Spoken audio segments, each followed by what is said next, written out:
great way. And I totally agree with you about that Steve Jobs thing, because who doesn't know him and who doesn't admire him for his creativity and his innovativeness, right? Right. That's right. That's right.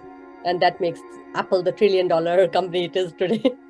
That's right. No, it all traces back to that spirit of, one thing Sir Johnny Ive said is that Steve had a remarkable reverence for the creative process. Yeah.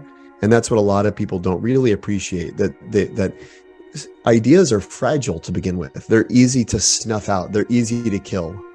And when you're trying to do new things, you've got to be really careful not to kill them too early. That's so true, because you never know what it will transform into.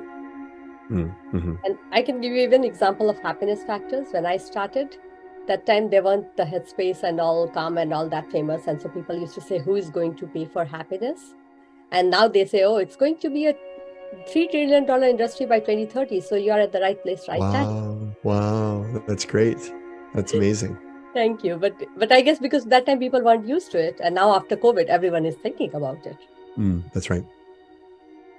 So can you elaborate on every problem is an idea problem?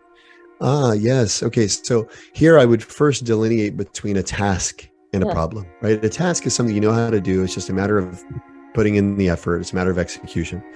A problem is something that you don't know the answer to. Yeah. So that's how I define problem. I don't know what the solution is. Okay. Yeah. If you know the solution, by all means, just do it. Right. But a problem, that for which I do not have a solution, when we say every problem is an idea problem, what we mean is that fundamentally the challenge is recognizing when I have a problem, the answer is not a idea, but lots of ideas. Mm-hmm. And if you see that anytime there's a problem, the way to the solution is actually lots of ideas. We call that an idea problem. You realize, oh, I need to generate a lot of ideas here. Yeah. And in that sense, every problem is an idea problem. But here's the interesting thing. Many tasks actually are problems. We assume that we know how to do them. We assume that we know how to execute them, but we often implement bad solutions. Yeah. And we do so because we don't realize that we could implement way better solutions, actually. If we only ask ourselves a simple question, is there a better way to do this? That's true. And most people are satisfied with the way they've already thought of, rather than thinking of, is there a better way? Yeah.